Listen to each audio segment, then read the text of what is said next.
मैं शुक्ला और आप देख रहे हैं स्टार न्यूज प्लस। तो आइए चलते हैं आज की कुछ बड़ी खबरों के साथ। तब तक बने रहें स्टार न्यूज प्लस पर मेरे साथ लगातार। बद्दी में बनेगा लग्जरी अग्रवाल भवन, मिलेगी 5 स्टार सुविधाओं वाली आधुनिक सौगात। अग्रवाल सभा औद्योगिक क्षेत्र बद्दी में अग्रवाल सभा ने एक बड़ा कदम उठाते हुए शहर में विशाल लग्जरी अग्रवाल भवन बनाने का निर्णय लिया है। यह भवन न केवल अग्रवाल समाज बल्कि सर्व समाज के कल्याण के लिए समर्पित होगा। भवन में अत्याधुनिक सुविधाएं उपलब्ध होंगी जो सामाजिक, धार्मिक और सांस्कृतिक आयोजनों के साथ साथ जनसेवा की दृष्टि से भी उपयोगी होंगी। इसके निर्माण व आगामी रूपरेखा को लेकर बद्दी में शुक्रवार को एक बैठक अग्रवाल सभा के पदाधिकारियों के बीच आयोजित की गई, जिसकी अध्यक्षता अग्रवाल सभा बीबीएन के अध्यक्ष राजेश जिंदल ने की। उन्होंने बताया, यह निर्णय अग्रवाल समाज के 131 ट्रस्टियों की विस्तृत चर्चा और विचार विमर्श के बाद लिया गया है। सभा की बैठक में सर्वसम्मति से प्रस्ताव पारित कर इस महत्वाकांक्षी परियोजना को मूर्त रूप देने का फैसला भी किया गया। अग्रवाल भवन परिसर में आधुनिकता और सुविधा दोनों का खास ध्यान रखा जाएगा। इसमें बैंकेट हॉल, 15 कमरे, gym, yoga centre, swimming pool और डिस्पेंसरी जैसी सुविधाएं शामिल होंगी। स्टार न्यूज प्लस के लिए हिमाचल प्रदेश के बद्दी से सतीश जैन की ये रिपोर्ट। जय श्री राम। जैसा कि आप सबको पता है, कल अग्रवाल सभा बीबीएन की ओपन हाउस की मीटिंग हुई। उस मीटिंग में लगभग सभी पदाधिकारी मौजूद थे। हमारे सचिव सुनील गर्ग जी, हमारे कैशियर मामचंद जी, हमारे उपाध्यक्ष राजेश अग्रवाल जी, ब्रिज कंसल जी, वीरेंद्र बंसल जी, मोनू जी भी आए थे उस मीटिंग में। काफ़ी 25-30 अग्रवाल भाइयों की मीटिंग थी। राहुल अग्रवाल पार्षद हमारा,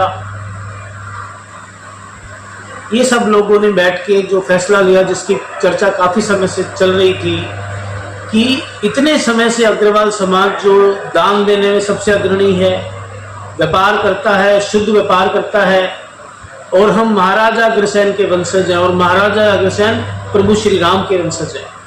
तो हमने सोचा कि बद्दी ये जो शहर है हमारा, जिसमें हम बिजनेस करते हैं, जिसमें हम रहते हैं, इसको एक कोई भवन दिया जाए। बद्दी में एक छोटी बड़ी धर्मशाला नहीं है। ये बात सोच के हमेशा हम लोगों के मन में, मेरे मित्रों के मन में दुख होता था। तो अग्रवाल सभा ने निर्णय लिया है कि हम एक मल्टी स्टोरी भवन बनाएंगे, जिसके अंदर 200-250 लोगों का कोई फंक्शन होना है, उसका इंतजाम होगा। बढ़िया बैंकेट हॉल टाइप का या उससे भी अच्छा। उसके अंदर नर्सिंग होम चलेगा एक, लगभग नो प्रॉफिट नो लॉस पे।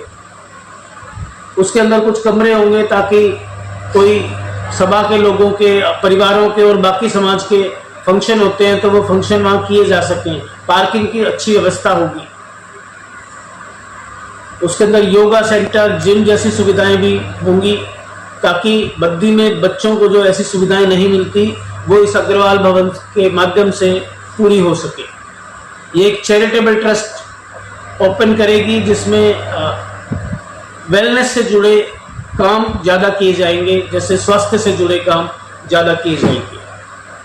मुझे बताते हुए हर्ष हो रहा है कि इसमें हमने 131 ट्रस्टी का एक हमने फॉर्मूला तैयार किया है सब लोगों ने मिलकर। उसमें एक चेयरमैन का पद है, 30 पद हमारे हैं प्रेस्टीज ट्रस्टी, जो पीढ़ी दर पीढ़ी वो भी ट्रस्टी, उनका बेटा भी ट्रस्टी, बेटे का बेटा भी ट्रस्टी और बेटे का बेटा भी ट्रस्टी। ये है प्रेस्टीज ट्रस्टी।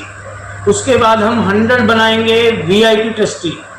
ये वीआईपी ट्रस्टी के पास ये लाभ होगा कि ये जब तक उनकी अपनी आयु है और उसके बाद वो एक जगह पे उसको ट्रांसफर कर सकते हैं, अपने बेटे को कर सकते हैं, अपनी वाइफ को कर सकते हैं, लेकिन केवल एक ही बार।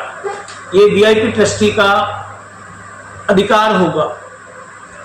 वो ट्रस्ट आगे जो भी कार्य करेगी तो ये 131 लोग ही वोटिंग कर पाएंगे, किसी भी चीज को लेके वोटिंग कर पाएंगे। वोट देने का अधिकार इन्हीं लोगों को होगा। बाकी लोग सदस्य होंगे, बाकी लोगों का स्वागत है, लेकिन उस संस्था को वो, कल को हमारी योजना है कि हम बद्दी में एक चैरिटेबल हॉस्पिटल बनाएं बहुत बड़ा, लेकिन ये भविष्य की बात है, 4-5 साल बाद की बात है। अभी हम अग्रवाल भवन बनाने जा रहे हैं और शहर को समर्पित करने जा रहे हैं। जय श्री राम। चल बोल दे। 22 सितंबर को नवरात्रों में हमने ये तय किया है कि जो भवन बनेगा उसकी भूमि का भूमि पूजन करके हम लोग एक भंडारा, विशाल भंडारा आयोजित करेंगे, जिसमें मैं हाथ जोड़ के सभी से आने की प्रार्थना करता हूँ। महाराजा अग्रसेन की जय। जय श्री राम।